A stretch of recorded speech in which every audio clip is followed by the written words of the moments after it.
Bonjour mesdames, messieurs, je m'appelle Michel Dir, donc je suis le coordonnateur du secteur Vivre Ensemble du Centre Justice et Foi. Je suis accompagné de ma collègue Élodie Kobena qui est chargée de projet donc ici toujours au secteur Vivre Ensemble.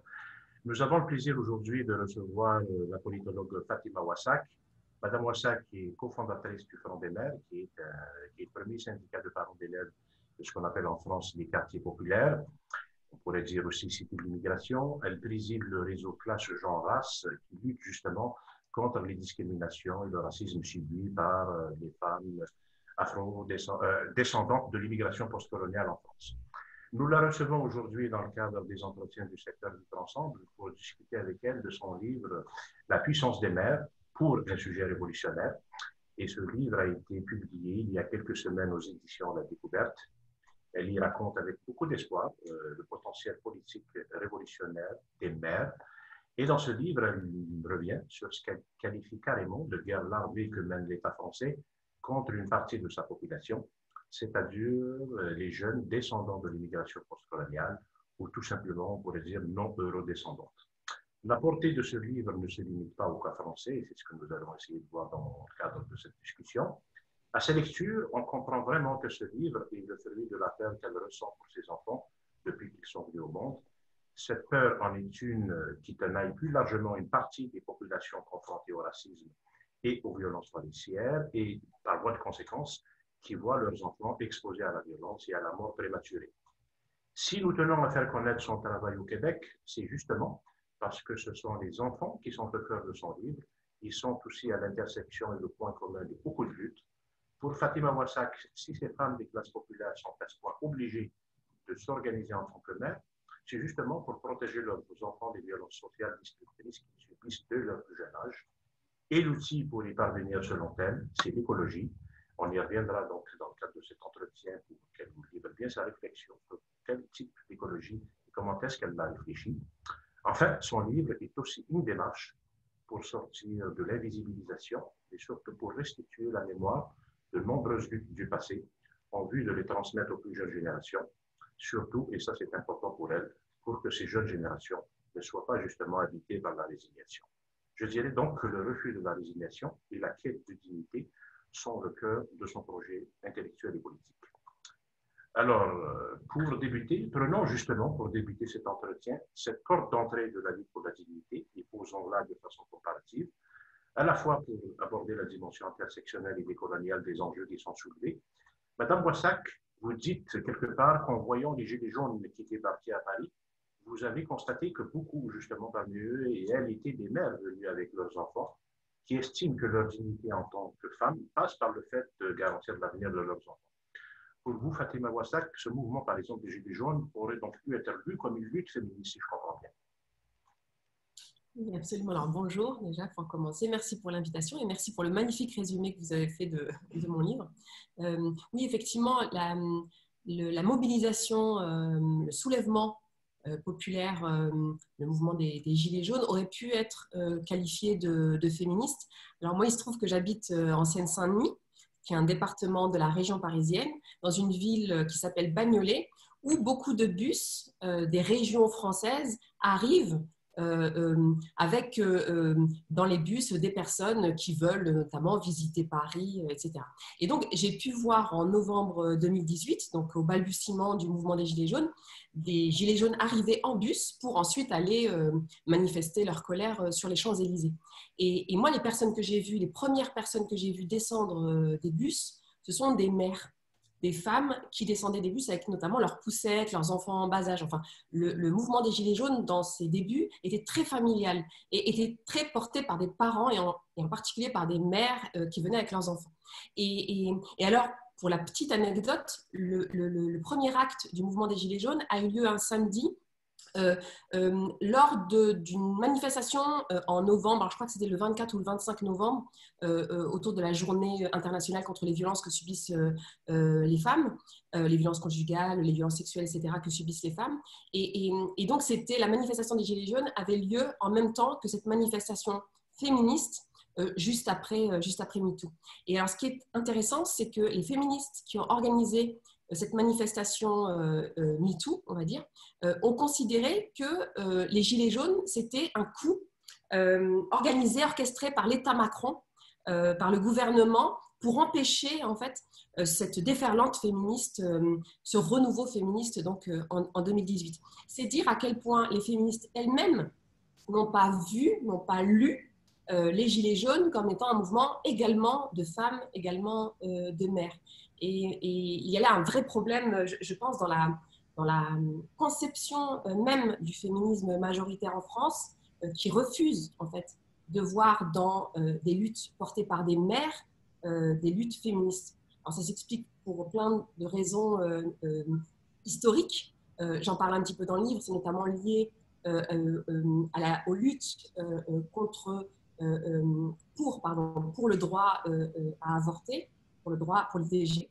Mais c'est aussi lié, je pense, à un mépris de classe et à un mépris raciste par rapport à cette figure de la mère, cette figure des mères. C'est-à-dire que c'est vraiment un truc de pauvre et c'est un truc d'immigré que d'être mère, en fait.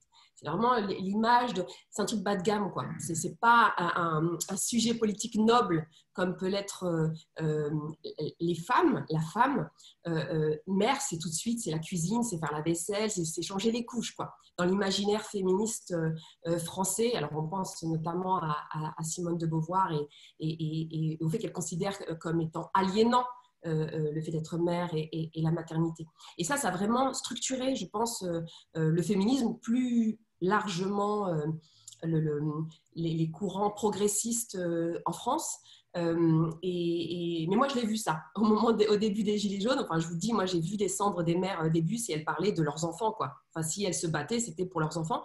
Et ça faisait vraiment écho à ce que nous faisions, parce que le Front de mer que j'ai cofondé existait déjà. Et ça faisait vraiment écho aux luttes de l'immigration et des quartiers populaires qui sont pour beaucoup portés par des mères. Et c'est pour beaucoup des luttes pour les enfants. C'est-à-dire que c'est quelque chose qui va être très mobilisé dès le début des luttes de l'immigration dans les années 50, 60, 70. Quand on regarde un petit peu les archives, on voit, y compris les ouvriers, par exemple, qui ont participé à l'avant mai 68, dès 67, parler de luttes qu'ils menaient pour leurs enfants. Et c'est évidemment le cas aussi des migrants qui disent, quand ils arrivent en France, en Europe, j'imagine peut-être au Canada, qui disent à quel point s'ils ont bougé, s'ils se sont exilés, s'ils se sont désancrés en fait de leur terre, c'est essentiellement pour assurer un meilleur avenir pour leurs enfants. Donc c'est quelque chose qui est très ancré dans l'immigration, dans la classe populaire et je trouve que ça rejoignait vraiment ce mouvement des Gilets jaunes. En tout cas, c'est comme ça que je l'ai perçu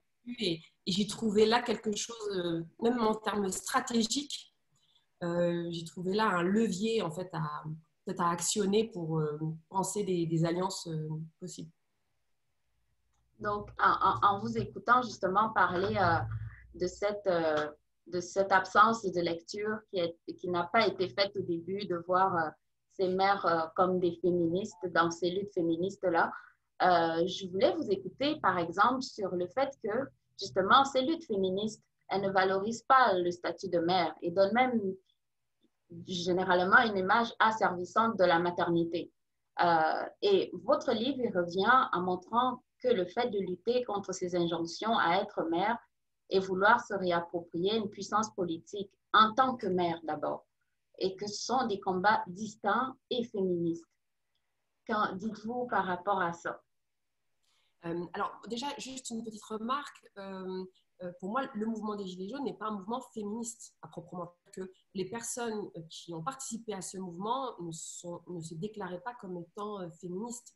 C'est pas ça que j'ai voulu dire. Ce que j'ai voulu dire, c'est qu'en tant que féministe, on pouvait lire ces luttes comme étant des luttes portées par des femmes, par des mères, et que c'est des luttes de dignité pour reprendre du pouvoir, etc. Et que ça s'inscrivait donc dans un projet d'émancipation que défendent également les féministes, et que ça n'a pas été fait. Oui, alors pour ce qui concerne les mères, effectivement, je me suis retrouvée confrontée, notamment dans des espaces féministes majoritaires, mais pas que, tous les espaces politiques en réalité, y compris les plus radicaux, à l'idée que être mère, c'était quelque chose d'aliénant. C'était d'ailleurs même pas qualifié comme tel. On ne vous écoutait pas, par exemple, lorsque vous vouliez participer à une réunion et que vous avez des enfants, donc il faut pouvoir poser la question de savoir ce qu'ont fait les enfants, en fait, quand on participe à des réunions, quand on participe à des manifestations. Et la question de ne se poser même pas, vous agaciez, en fait. Il y a l'idée que vraiment, ne ramène pas tes histoires de bonnes femmes, ne ramène pas tes histoires de maman. Vraiment, c'était honteux presque d'arriver avec des problématiques autour des enfants. Bon. Ça, c'est pour les concerne les espaces majoritaires. Bon, on le sait, sur le marché du travail, on sait à quel point, lors de l'entretien d'embauche, à quel point, justement, lorsqu'on est une femme, il faut éviter de parler des enfants. C'est quelque chose qui va être considéré comme handicapant. Là où, pour les hommes, ça va être au contraire considéré comme quelque chose de stabilisant. L'homme qui va dire qu'il est marié et qu'il a des enfants, on va considérer que c'est quelqu'un qui est posé, qui est stabilisé. La femme, on va considérer que c'est quelqu'un qui va avoir des problèmes, qui va être absente, qui va, etc., etc. Donc, c'est quelque chose qu'on tend, lorsqu'on est une femme, à taire, à invisibiliser. Ce n'est pas quelque chose qu'on va mobiliser. Or, lorsqu'on est une femme, comme moi, descendante de l'immigration, une femme musulmane, une femme arabe, qui habite dans un quartier populaire, il n'est pas possible de ne pas penser son rôle politique de mère. Ce n'est pas possible. Parce que, c'est ce que je montre dans le livre, nos enfants ne sont pas considérés comme des enfants. Ils subissent des violences sociales telles qu'il n'est pas possible pour la femme que je suis de dire « Ah, mais moi, je ne veux pas être réduite à mon rôle de mère. Être mère, c'est aliénant. Être mère, non, ça va me rabaisser. Il faut que je pense à mon émancipation. » Ce n'est pas possible. Je veux dire, dès lors que mon enfant est désenfantisé, n'est pas considéré comme un enfant, dès lors que mon enfant subit des violences, à l'école notamment, dès lors qu'on réduit le champ des possibles de mon enfant et que petit à petit, on l'oriente vers des secteurs d'activité qui vont être les plus dégradants, les moins bien payés, les secteurs d'activité où il y a le moins de valeur sociale, évidemment que je n'ai pas d'autre choix que de mobiliser ce rôle de mère. Et puis d'autres l'ont fait, évidemment. Moi, je parle dans le livre des luttes menées par les folles de la place Vendôme, notamment. J'aimerais en dire un mot parce que le livre, quand je l'écris, je ne l'ai pas écrit dans de la pure théorie politique en me disant « Ah, je vais m'adresser aux femmes du monde entier et je vais leur dire « Venez, on va tester un truc, j'ai une super idée, on va s'organiser en tant que mère. » On ne l'a jamais fait, vraiment, je pense que ça va bien marcher. Ce n'est pas comme ça que je l'écris. Moi, je l'écris en m'appuyant sur des luttes qui existaient déjà.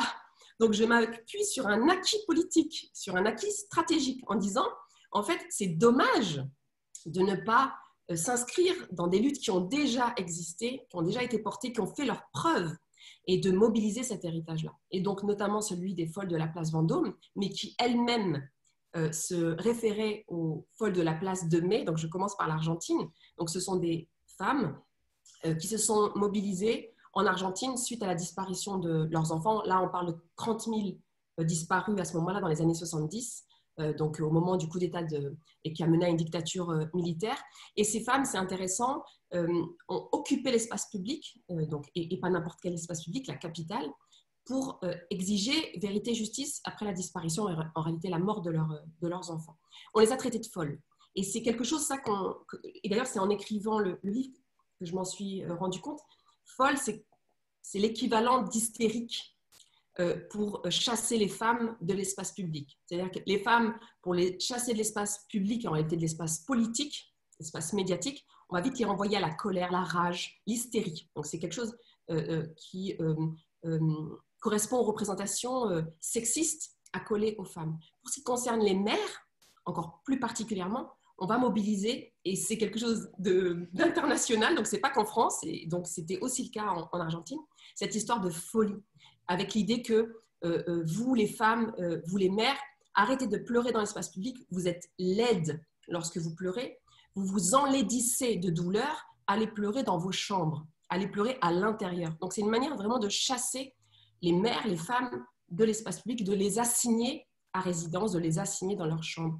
Et ce qui est intéressant, je trouve, politiquement et très puissant, c'est que ces femmes en Argentine, déjà, ont assumé ce qualificatif de folle en disant oui, c'est vrai, on est folle d'amour, on est folle de colère, on est folle de rage et on se battra jusqu'au bout pour nos enfants. Et c'est cette réappropriation du stigmate qu'ont fait également ces femmes en France, quelques années après, on est au début des années 80, en 84, après que leurs enfants ont été tués soit par la police, soit par des voisins, parce que alors, voilà, ce qui s'est passé en France dans les années 60, 70, 80, donc au lendemain de la guerre d'Algérie, de l'indépendance, de la libération de l'Algérie, c'est une habitude prise par l'institution, donc notamment la police, et la société française de manière générale, les voisins, habitude de tirer. À l'époque, dans les années 80, on pouvait acheter des fusils en France dans les supermarchés. L'habitude de tirer dès lors qu'un adolescent noir, mais surtout arabe, dès lors qu'un adolescent faisait trop de bruit dans la rue, il y avait ou était soupçonné de vouloir voler un autoradio ou une mobilette. Enfin, il y avait vraiment à plein, je trouve, cette idée que les jeunes garçons, parce qu'ils étaient très jeunes, non blancs, n'avaient pas leur place dans l'espace public. Vraiment, ils constituaient une menace dans l'espace public. Et donc, il fallait les assigner. Voilà. Et ce qui était demandé notamment aux parents et aux mères en particulier, dès ce moment-là, c'est tenez vos fils à la maison. Ils n'ont pas à circuler dehors. Si vous ne tenez pas vos enfants, c'est que vous êtes des parents laxistes, c'est que vous êtes des parents démissionnaires. Et donc, il y a vraiment cette injonction faite aux parents et aux mères en particulier. Alors, moi, je parle de mères tampons, c'est-à-dire qu'on utilise les mères pour tempérer, pour calmer les colères des enfants et tout simplement pour les empêcher de circuler dans l'espace public. Et donc, on demandait aux mères de se faire relais de cette violence institutionnelle qui consiste à dire à ces jeunes, vous n'êtes pas chez vous en France, et en particulier dans l'espace public.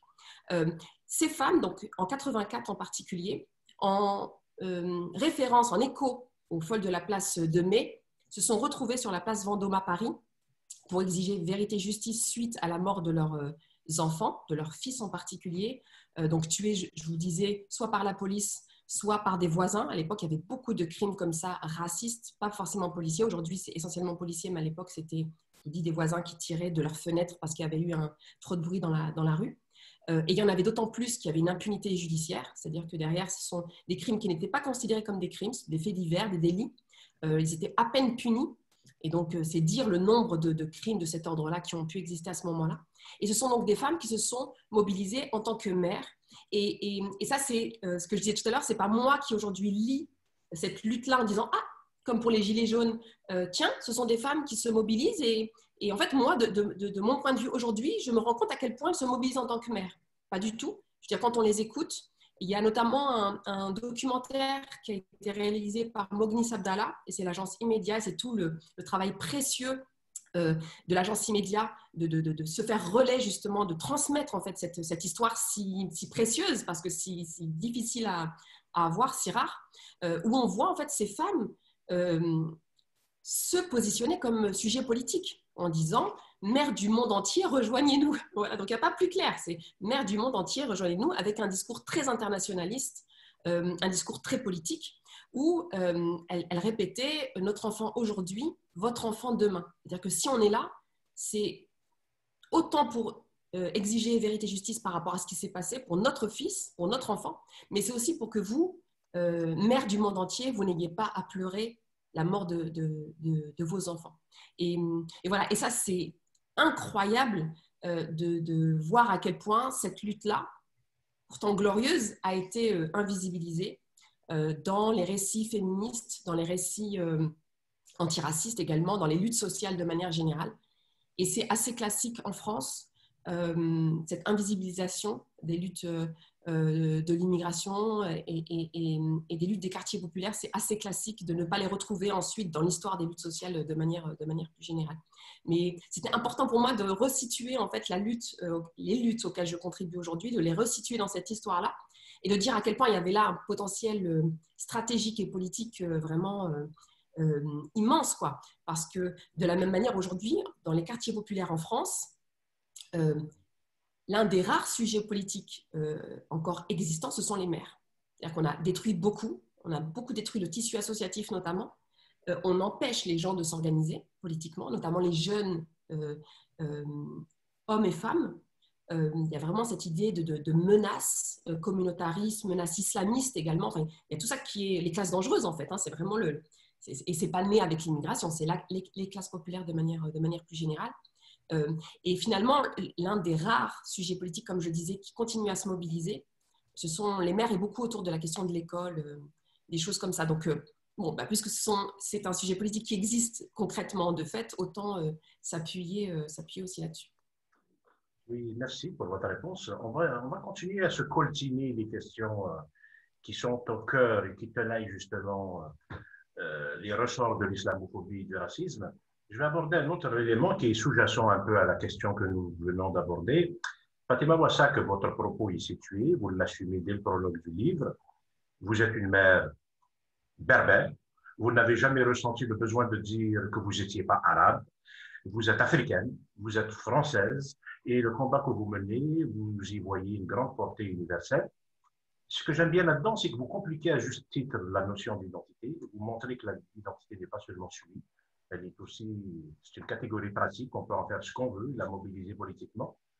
À partir de là, j'aimerais vous interroger maintenant sur, non pas seulement la place des mères, mais sur la place de la famille dans votre livre et votre combat. La famille, elle est justement liée à l'identité suivie au communautarisme dans la phraséologie justement islamophobe. Alors, justement, je trouve votre réflexion très intéressante et il vaut la peine de la partager. Lorsqu'on est de l'immigration postcoloniale, non descendante, lorsqu'on son histoire est liée à celle de l'exil, la famille est-elle un lieu de pression dont il faut s'affranchir ou un lieu ressource? Alors, c'est un lieu ressource en contexte hostile, c'est ce que j'essaie de montrer dans le livre. Simplement, juste si vous me permettez de revenir sur cette idée de mère située. Donc, effectivement, moi, je me situe, je suis une mère musulmane, arabe, effectivement rifaine, berbère, habitant en France, habitant en Seine-Saint-Denis en particulier, qui n'est pas n'importe quel département. Il y a ce territoire-là du 93 de la Seine-Saint-Denis, c'est un sujet aussi dans le livre. Donc, effectivement, je me situe. Mais comment dire, c'est pas les poupées russes en fait. Il n'y a pas ce positionnement très situé sociologiquement et politiquement. Et ensuite, une poupée plus large qui serait la poupée universelle, la mère universelle. Je pose une tension dans le livre entre mère située et mère universelle. C'est une tension d'ailleurs que je ne règle pas du début à la fin. Je la pose simplement. Alors, rapidement, vous dire pourquoi, parce que, et je me rends compte là, aujourd'hui, encore plus qu'hier avec le livre, depuis que le livre a été publié, c'est à quel point lorsque une personne racisée, une personne non blanche, une personne musulmane, à quel point lorsque cette personne donc minoritaire s'exprime sur un sujet en honnêtement posant son point de vue, situé, donc en le posant de manière honnête. Voilà, moi je viens de là, voilà qui je suis, quelles sont mes identités principales politiques, à quel point cette personne va être réduite à son quartier, à sa race, à sa couleur de peau, à sa religion. Et ça, malheureusement, c'est un piège dans lequel on a voulu m'enfermer, on a voulu nous enfermer. C'est le collectif de mères dont je parlais, c'est-à-dire ce sont des mères communautaristes, ce sont des mères arabes, ce sont des mères musulmanes, etc. Et ceux qui prétendaient que nous étions des mères communautaristes, arabes, musulmanes, etc., se revendiquaient, au contraire, de l'universel. C'étaient des universalistes, c'est-à-dire nous étions communautaristes et eux étaient universalistes. Et je montre à quel point c'est une arnaque, en fait, puisque, quoi que je dise moi, en fait, je m'adresse à mon quartier, à ma race, à ma religion, etc. Et quoi que disent ces personnes, tout de suite, ça a une portée universelle. Et je ne fais pas le deuil de ça. Moi, je ne fais pas le deuil de l'universel. Lorsque je parle, effectivement, je tiens à situer mon propos parce que c'est important, mais comme pourrait le faire une femme qui habite les quartiers pavillonnaires, donc les quartiers riches, par exemple, de la Seine-Saint-Denis, un homme blanc, par exemple, CSP+, il est autant situé sociologiquement et politiquement que moi. Il n'y a pas de raison que je sois plus située que lui, plus particulière que lui, plus réduite que lui. Donc, il n'y a pas de raison que cet individu représente plus l'universel que moi. Et donc, il y a une tension entre, d'un côté, vouloir quand même affirmer ce point de vue situé, parce que je pense qu'en France, notamment, seules les femmes non blanches, racisées, musulmanes, d'origine africaine, les femmes roms également, peuvent comprendre cette notion de désenfantisation. Je veux dire, je fais cas dans mon livre, je rends hommage à quelques enfants qui ont été assassinés par l'État français. Ça ne peut arriver qu'à des enfants non blancs. Autant l'assassinat en tant que tel que la manière dont la justice et la société, les médias, etc., traite l'assassinat. Il y a une désenfantisation qui est singulière, qui est spécifique. Et en même temps, je ne fais pas le deuil de m'adresser aux mères du monde entier pour protéger tous nos enfants, et pas simplement les enfants racisés, pas simplement les enfants musulmans, etc. Parce qu'il n'y a que comme ça déjà qu'on va s'en sortir déjà. Et puis aussi parce que j'y crois. Je pense vraiment qu'il y a un sujet politique de mère universelle qui est pertinent et qui gagnerait à être mobilisé, et je vous le dis de manière universelle, quoi, internationaliste en fait. Donc voilà, donc, pardon là-dessus, mais c'est important pour moi parce que je ne voudrais pas qu'on pense que c'est justement des poupées russes et que c'est un non-problème, c'est un vrai problème auquel je suis confrontée, cette idée de singularité, universalité, et pour moi, j'essaye de ne faire le deuil ni de l'un ni de l'autre. Voilà, ça c'était la petite remarque. Pardon ? Juste sur le thème de la famille comme de lieu ressource pour vous. Voilà. Alors, la famille comme, effectivement, pour moi, alors, je suis féministe, je sais à quel point la famille est le lieu des violences physiques, sexuelles, psychiques, et c'est le lieu principal. Je suis féministe, je sais que notamment lorsqu'on parle d'agression sexuelle, de viol, de violences physiques, de violences psychiques, je sais à quel point ces violences, malgré ce qu'on peut en dire, se trouvent au sein du foyer, des entourages, etc. Ça, je ne peux pas le nier. Je parle dans le livre des violences sexuelles, notamment que subissent les enfants. Dans la quasi-totalité des cas, c'est au sein des foyers, dans l'entourage, etc. Ce n'est pas une violence qui est une violence institutionnelle, les viols d'enfants. Bon, même si ensuite il y a une impunité de la pédocriminalité, etc. Mais je dis, elle s'exerce essentiellement dans les familles. Donc, je ne vais pas aller inventer une famille idéale où tout ne serait que paix, tout serait que fraternité, tout ne serait qu'amour, etc. Ça, évidemment, je ne suis pas... voilà, je reconnais donc cette violence qui est concentrée dans la... qui en tout cas, qui existe dans la famille. Moi, ce que je pose, c'est vraiment... déjà, j'interroge l'injonction à la rupture familiale que j'ai pu subir moi en tant que fille et femme arabe, musulmane, et que subissent beaucoup de femmes non blanches, musulmanes, en France et ailleurs, je pense, en Occident. C'est-à-dire que l'émancipation des femmes comme moi passe par la rupture familiale. Nous ne pouvons être émancipés que dès lors que nous sommes émancipés de nos familles et en réalité de notre religion, l'islam, et en réalité de nos frères et de nos pères et de nos maris. Parce qu'évidemment, la famille telle qu'elle est pensée dans le regard et le propos institutionnel, c'est évidemment une famille masculine, où dominent les hommes et où les femmes sont soumises. Et donc, oui, ça fait partie de ma construction politique de lutter contre cette injonction, en fait, à rompre avec ma famille. Et je donne des exemples comme ça, y compris sur le marché du travail, où on va être d'autant plus accepté, on va être d'autant plus recruté lorsqu'on est une femme non blanche, que dès lors qu'on montre à quel point on a rompu avec le frère, le père, le mari, etc. Et à quel point on est émancipé. Et en réalité, je montre, et c'est la deuxième partie de ma réponse, à quel point, en réalité, c'est parce que le système voudrait, en fait, ne voir chez nous que des personnes dociles, des personnes qui n'ont pas de ressources, qui ne peuvent pas s'appuyer sur des membres de leur famille, pardon ? Absolument, mais tout simplement qu'ils ne peuvent pas s'appuyer sur des personnes lorsque notamment elles sont discriminées, lorsqu'elles sont harcelées, lorsque tout simplement elles gagnent moins que leurs collègues, lorsque elles font plus d'heures non payées que leurs collègues, etc. Et qu'effectivement, c'est toujours mieux de pouvoir s'appuyer sur sa famille, et lorsqu'on rencontre des problèmes, lorsqu'on rencontre du racisme, de l'hostilité, etc., que d'être isolé. Et donc, c'est aussi cette notion de famille ressource que je mobilise, donc la famille ressource et la famille immigrée, c'est aussi pour répondre à ça, en disant, on ne se fait pas avoir, on sait très bien que lorsqu'il y a cette injonction à la rupture familiale, on sait très bien que c'est pour nous isoler de ressources, d'héritage, nous isoler de notre religion, nous isoler de voilà, autant de choses qui peuvent nous renforcer, nous armer pour lutter contre les oppressions qu'on subit. Je cite notamment le cas d'Assa Traoré. Vous connaissez l'affaire Adama Traoré, qui est une affaire assez connue en France, l'affaire de violence policière la plus connue en France. Et Assa Traoré raconte dans son livre « Lettre à Adama » à quel point il y a cette injonction à à la rupture familiale finalement et à la division. Et, et, et là, il y a aussi le propos de Fatiha Damish, qui est une militante du MIB, et en réécoutant Fatiha Damish, j'avais l'impression d'écouter Assa Traoré. Donc Fatiha Damish, c'était il y a déjà 20 ans, et c'était le même propos en réalité. Donc c'est dire en fait la continuité de la chose. Fatiha Damish qui disait l'État français a l'art et la manière de diviser nos familles.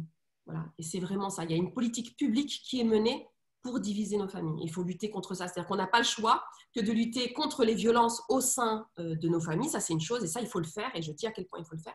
Et en même temps, il faut lutter contre l'injonction à la rupture familiale qui, évidemment, va d'autant plus nous isoler et donc nous opprimer. Merci pour ce propos-là. Maintenant, en fait, j'aimerais vous orienter sur le point sur l'écologie, justement, qui constitue aussi le propos de votre livre.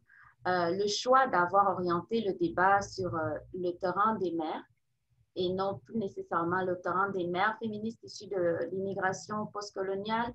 Et en fait, pourquoi avoir choisi l'angle écologique? Et parce qu'actuellement, voyez-vous, au Québec, on commence à s'intéresser dans certains milieux, je le dis bien, aux réalités des femmes autochtones et aux réalités des femmes racisées, ou même à leurs enjeux. Et on constate que des fois, ça ne s'inscrit pas nécessairement dans les mêmes grilles de lecture, en fait. Donc, pourquoi avoir choisi donc d'orienter le débat sur ce terrain de l'écologie-là, justement? Voilà, la première chose, c'est ce que j'ai suggéré tout à l'heure, mais c'est réel, hein, c'est dans mon approche, je m'appuie beaucoup sur l'existant, le vécu, l'expérience quotidienne en fait.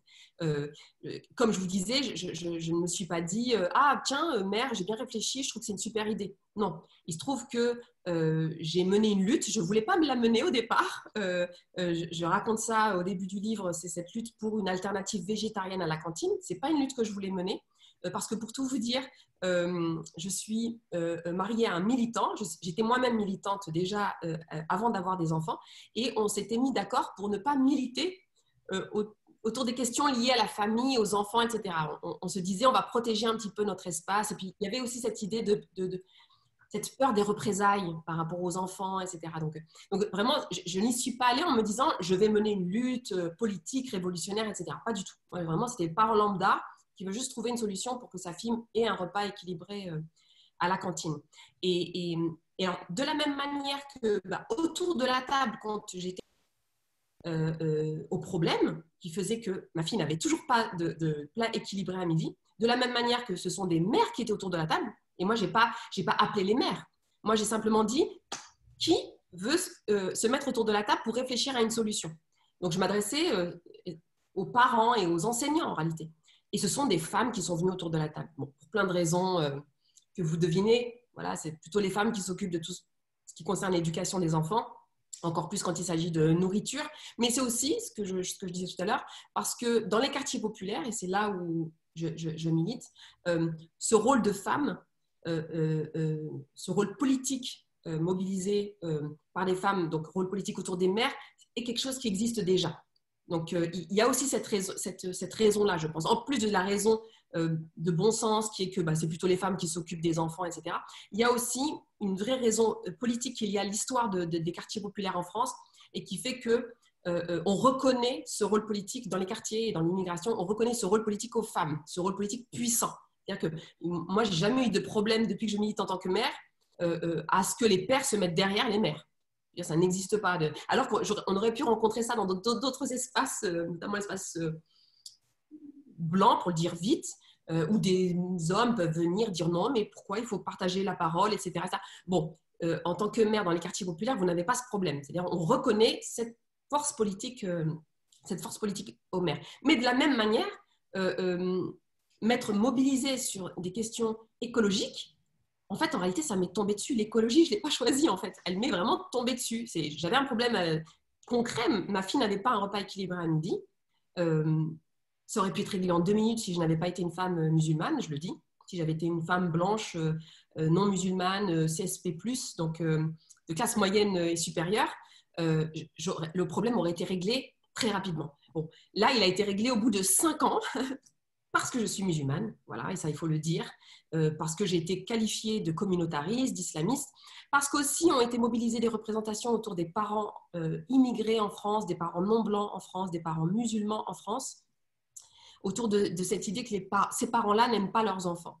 Et que quand ils agissent en faisant mine de lutter pour leurs enfants, en réalité, ils ont un projet masqué. Ce n'est pas par amour, ce n'est pas pour leurs enfants, de la bienveillance, du respect, etc. Non, c'est parce qu'ils fomentent un plan. Alors, le plan, il peut être islamiste, il peut être communautariste, il peut être racialiste, il peut être séparatiste. Là, aujourd'hui, il y a un nouveau truc qui vient de sortir, c'est le séparatisme. Mais en tout cas, on a un plan derrière la tête.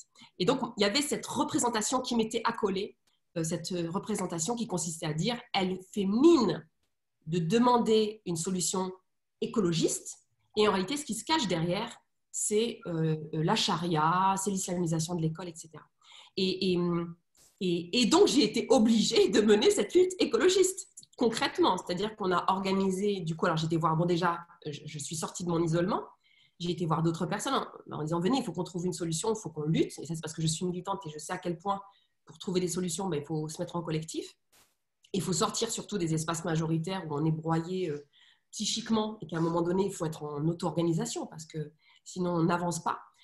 Et donc on est sorti, on s'est organisé et on a mené effectivement une lutte écologiste de fait. Vous voyez, c'est pas un choix qui a été fait entre une lutte écologiste, une lutte antiraciste, une lutte féministe, etc. Ça n'a même pas été qualifié comme tel en réalité. C'était au départ comment nos enfants ont un repas équilibré à midi et ensuite, de fil en aiguille, c'est comment nos enfants sont respectés dans leur intégrité, dans leur dignité, comment ils mangent bien, comment ils respirent bien, comment ils grandissent heureux, et c'est comment ils circulent librement dans l'espace public. Et c'est ça qui a en réalité construit un projet écologiste tel que je commence à le décliner dans le livre, mais c'est voilà, un début de projet politique. Par exemple, pour moi, la définition de l'écologie, mais c'est très lié à cette expérience singulière, c'est le fait de circuler librement dans l'espace public, le fait d'y respirer, d'y être chez soi. C'est une définition singulière, ce n'est pas une définition majoritaire, mainstream qu'on pourrait trouver, mais c'est une définition qui est à discriminatoire.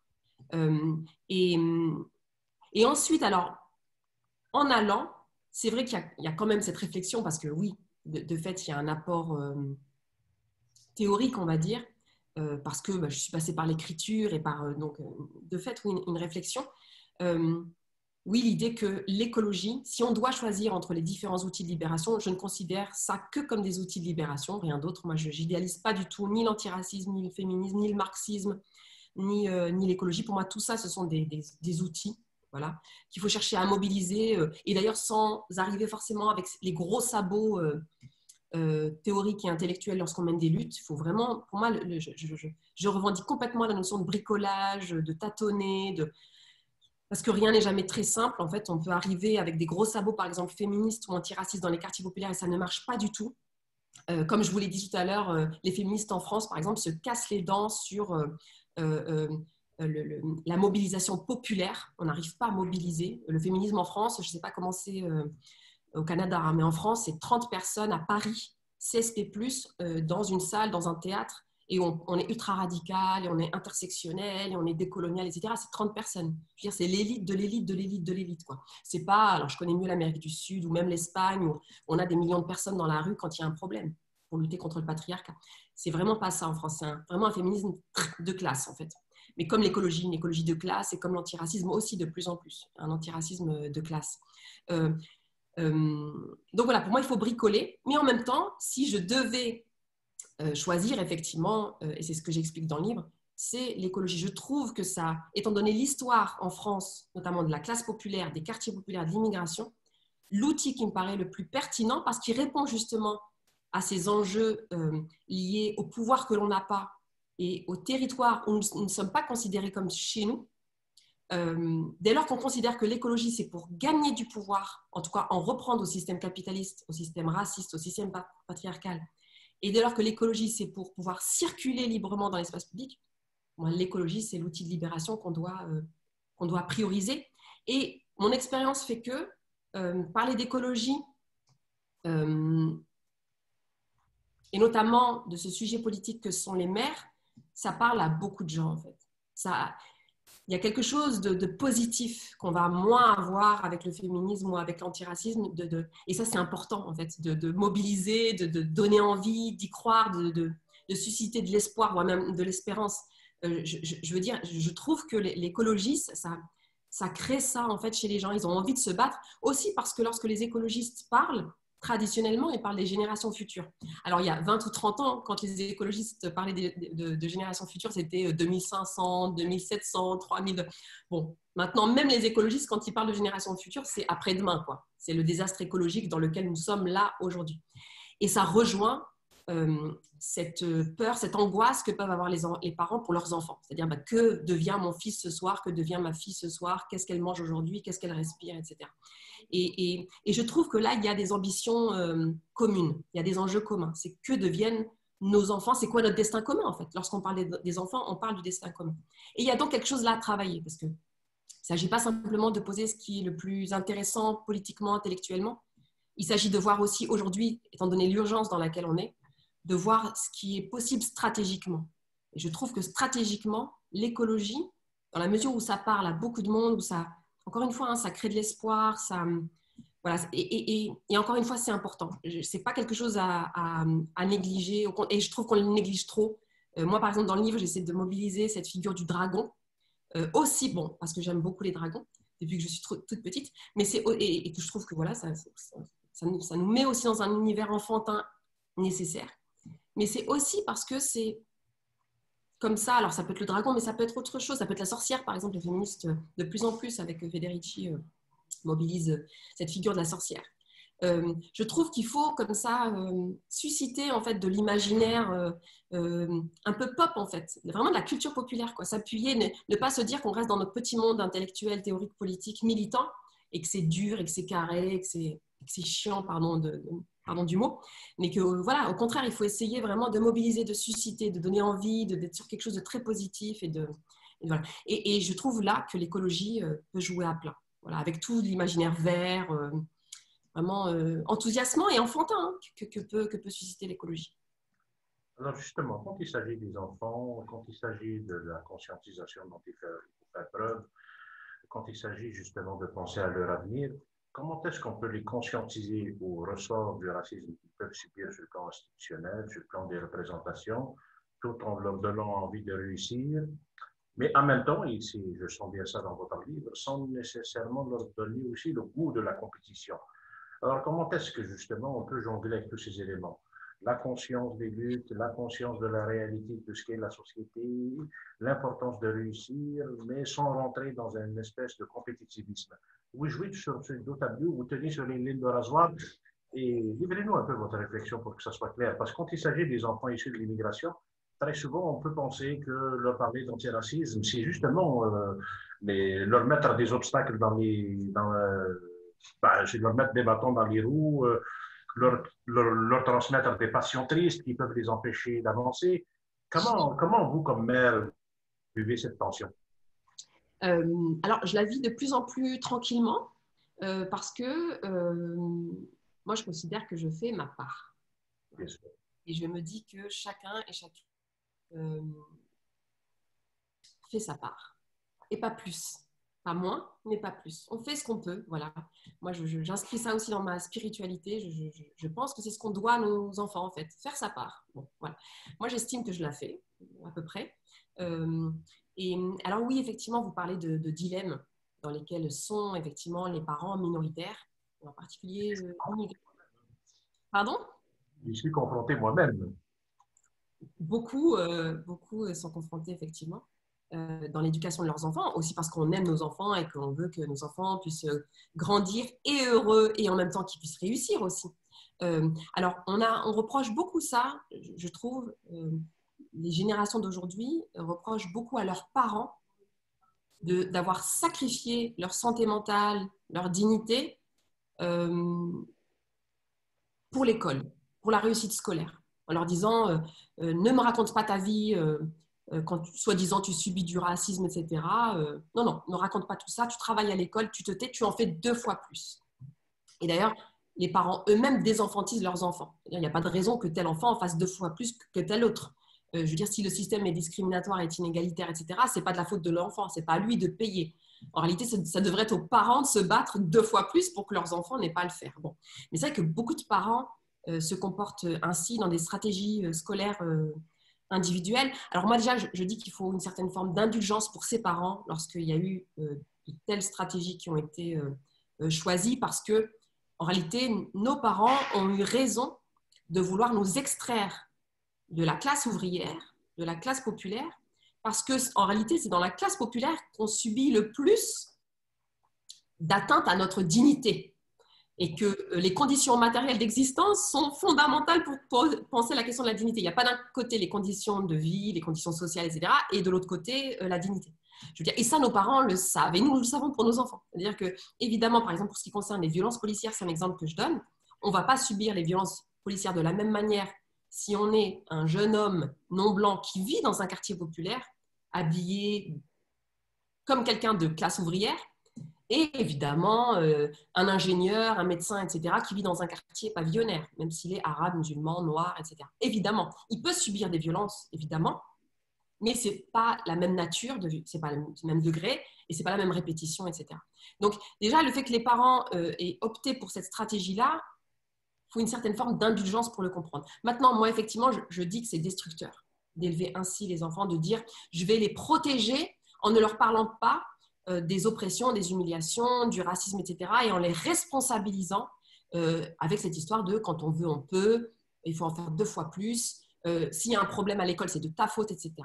Ça, je dis à quel point c'est destructeur, et je ne suis pas la seule à le dire, c'est aujourd'hui chiffré, mesuré, on sait à quel point, notamment, le racisme peut avoir un impact sur la santé mentale des enfants, et à quel point les parents qui sont dans le déni par rapport au racisme, à quel point ils participent également de la destruction de la santé mentale de leurs enfants, la confiance en eux, l'estime qu'ils ont d'eux-mêmes, l'estime qu'ils ont pour leurs parents, etc., etc. Et donc, il y a une responsabilité lourde là pour les enfants, pour les parents, pardon, par rapport à cette atteinte à la dignité de l'enfant, à la confiance, à l'estime de soi, etc., des enfants. J'essaie de proposer quelques pistes pour sortir de ces dilemmes-là. Alors moi, mon projet pédagogique principal, c'est pas tant, parce que tout à l'heure vous parliez d'identité et de la manière dont on pouvait jongler avec les identités. Oui, effectivement, moi j'ai fini par arriver à cette idée de bricolage identitaire, on va dire. En tout cas, de ne pas sacraliser les identités, de ne pas considérer que les identités sont figées. J'ai fini par y arriver parce que moi-même, je me rends compte à quel point je serais incapable de dire quelle est mon identité, en fait. Vraiment, je suis sincère quand je dis que je vagabonde d'une identité à l'autre. Tout à l'heure, vous disiez, je suis berbère et je ne nie pas quand on me dit que je suis arabe, ou effectivement, ça dépend du contexte. Ça dépend de comment je dois me positionner politiquement. Ça dépend de... Voilà, il y a eu des événements au Maroc, dans le Rif marocain, donc le peuple berbère. Pardon ? Vous êtes original. Oui, absolument. Et donc, c'était en 2016-2017. L'État marocain a réprimé violemment un soulèvement populaire dans le Rif marocain, donc le Rif berbère. À ce moment-là, moi, j'étais berbère. J'étais tamazirt. Voilà. Précisément, je n'étais pas arabe. Je veux dire, et pourtant, en France, régulièrement, quand je me positionne dans le débat politique, dans le débat médiatique, je me positionne comme étant arabe. C'est dire à quel point tout ça est très subjectif. Ça ne veut pas dire que ce n'est pas politique, hein, ça veut simplement dire qu'en tout cas, c'est très bâtard, on va dire. Donc, moi, je ne sacralise pas les identités. Je ne dis pas qu'il faut absolument transmettre à nos enfants le fait qu'ils sont musulmans, le fait qu'ils sont arabes, le fait qu'ils sont berbères. Non, ce n'est pas ça que je considère comme étant fondamental. Non, pour moi, ce qui est fondamental, c'est de transmettre une capacité à ne pas se résigner. C'est ça pour moi, c'est ça ma part. Voilà. Et j'invite les parents à réfléchir à cette part-là, à cette responsabilité, j'ose le terme. Alors, c'est une responsabilité collective, il ne s'agit pas de pointer du doigt tel ou tel parent, mais c'est une responsabilité politique et collective, c'est dans quelle mesure on transmet à nos enfants cette capacité à ne pas se résigner. Et pour transmettre cette capacité à ne pas se résigner, quoi de mieux que de s'appuyer sur ses héritages? Donc, effectivement, sa religion. Donc, moi, j'assume, en ce qui me concerne, l'islam.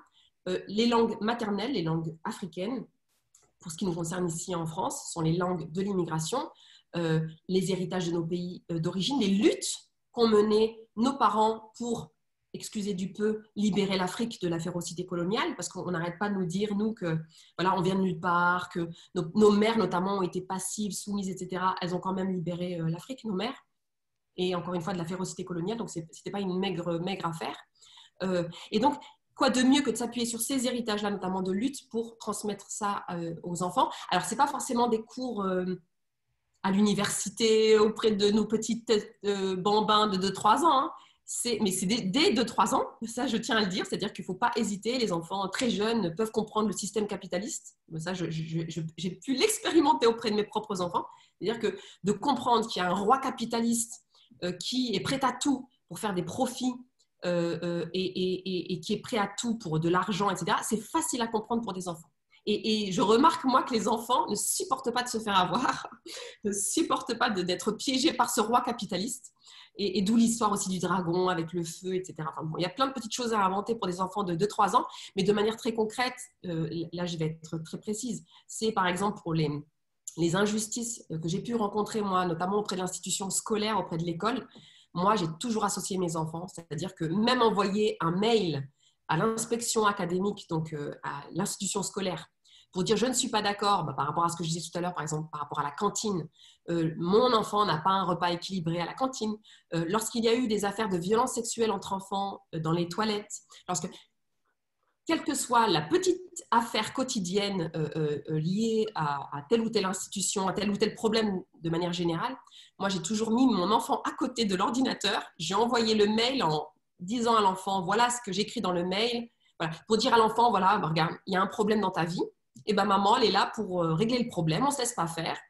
Bon, il se trouve que dans quelques cas, on a gagné. Donc, c'était aussi pour dire à l'enfant, tu vois, en fait, il n'y a pas de résignation, il n'y a pas de fatalité quand on se bat. Et pour moi, c'est ça, faire sa part. C'est montrer à l'enfant, en fait, un modèle. Et moi, je revendique ça, d'être en tant que parent. Je dis oui, nous sommes la référence ultime de nos enfants. Donc, un modèle où on ne se laisse pas faire, on ne se laisse pas écraser, on ne laisse pas notre dignité être comme ça, saccagée. Et pour moi, c'est la meilleure chose à faire pour faire grandir nos enfants, en fait. Et dans la dignité. Et moi, je fais le pari que ça va leur permettre également de réussir socialement parce que la réussite, c'est pas rien. Moi, je sais à quel point aller voir des parents pour leur dire ce qui compte, c'est la dignité, le bonheur, etc. La réussite, on s'en fout. Ça, je sais que les parents ne vont même pas m'accorder 3 secondes. Ils vont se dire, elle est complètement folle. Il faut la laisser, c'est une gauchiste, voilà. C'est une hippie. Bon, elle veut aller vivre dans l'herbe. Donc, je sais, et moi, je suis moi-même immigrée. Moi, mes parents, ils m'ont toujours dit, il faut travailler à l'école, il faut réussir dans la vie. Moi, je veux que mes enfants réussissent dans la vie, j'assume, qu'ils deviennent scientifiques, des grandes choses, qu'ils puissent voyager comme ça dans le monde entier, dans l'univers. Voilà, donc je veux ça pour mes enfants et en même temps, je ne fais pas le deuil de leur dignité, de leur bonheur, etc.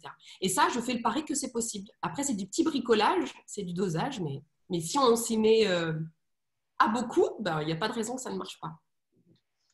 Élodie, pour conclure, une dernière question. Oui, j'aime beaucoup cette image de la transmission que vous évoquiez et comment vous l'utilisez justement pour l'éducation des enfants et tout.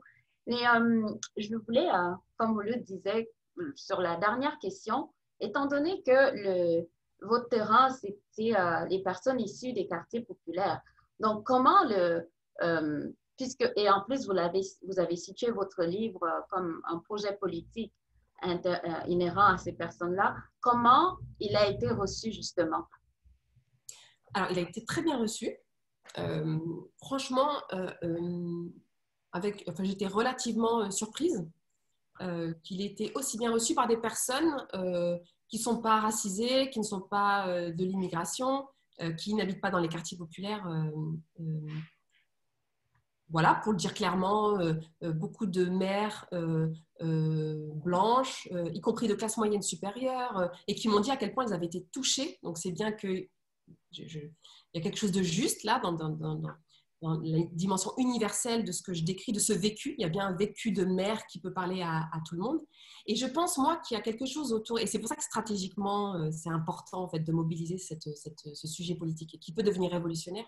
C'est à quel point, lorsque vous parlez aux gens de leur place dans la société aujourd'hui, de leur confort dans la société d'aujourd'hui, de leurs privilèges dans la société d'aujourd'hui, bon, évidemment qu'ils peuvent rechigner à perdre leurs privilèges, leur confort, etc. Ça, c'est évident. Je veux dire, on a affaire souvent à des gens qui se raccrochent aux privilèges qu'ils peuvent avoir, quel que soit le privilège en question, un privilège de genre, de race, de classe. Mais moi, je remarque que dès lors qu'il s'agit des enfants, pas tous les parents, mais beaucoup de parents, beaucoup de mères sont prêtes à s'inscrire dans un projet d'émancipation alors même que leurs enfants y auraient à perdre en termes de confort et de privilèges. Ça, je remarque ça. C'est-à-dire que c'est des personnes qui vont dire, bon, non, moi, je ne veux pas changer forcément, etc., parce que ça pourrait remettre en question un système qui me profite. Mais par contre, dès lors que vous posez la question de leurs enfants, pas tout le monde, encore une fois, j'insiste, il ne faut pas rêver, mais en tout cas des personnes avec lesquelles on peut travailler, et avec lesquelles, du coup, il y a cette majorité possible, parce qu'il faut bien à un moment donné avoir une majorité. Ces personnes qui peuvent se dire non, ce monde-là, vraiment, c'est pas possible pour mon enfant, même s'il y a un certain confort. C'est un monde tellement dégueulasse, en fait, tellement sale, tellement injuste, tellement inégalitaire, que je ne veux pas que mes enfants grandissent là-dedans. Je préfère qu'ils gagnent en dignité, en solidarité, même s'ils perdent en confort. Et ça, je pense qu'il y a quelque chose à jouer. Il y a eu cette réception-là, donc que moi, j'anticipais un petit peu en écrivant le livre, parce que je parle à ces personnes-là aussi. Je parle aux personnes racisées, je parle aux personnes immigrées, aux personnes musulmanes, aux personnes de classe populaire, mais j'avais aussi dans le viseur, entre guillemets, ces personnes-là. Et je me rends compte à quel point il y a de l'espoir de ce côté-là. C'est-à-dire, dans quelle mesure, finalement, le monde ne se divise pas entre les blancs et les non-blancs, les riches et les pauvres, etc. Mais dans quelle mesure il y a plutôt, je pense de plus en plus, une division entre des personnes qui veulent s'inscrire dans un projet d'émancipation et de libération et qui veulent faire rupture avec le monde tel qu'il existe aujourd'hui, et qui, au contraire, veulent que rien ne change, quoi. Et donc, voilà, moi, je m'adresse à la première catégorie et pour l'instant, ça va. Merci beaucoup, Fatima Wassak. Merci de nous avoir consacré de votre précieux temps. J'espère de tout cœur que cette contribution et le fait de faire connaître plus largement votre livre, le type de travail qui est le vôtre et celui de ceux qui vous accompagnent, ce sera de faire un profil bas sur cette catégorie de la population française et plus largement les catégories homologues qui leur sont associées dans les représentations qui sont un peu partout en Occident. Merci infiniment pour votre temps et puis c'est très apprécié. Merci à vous. Plaisir.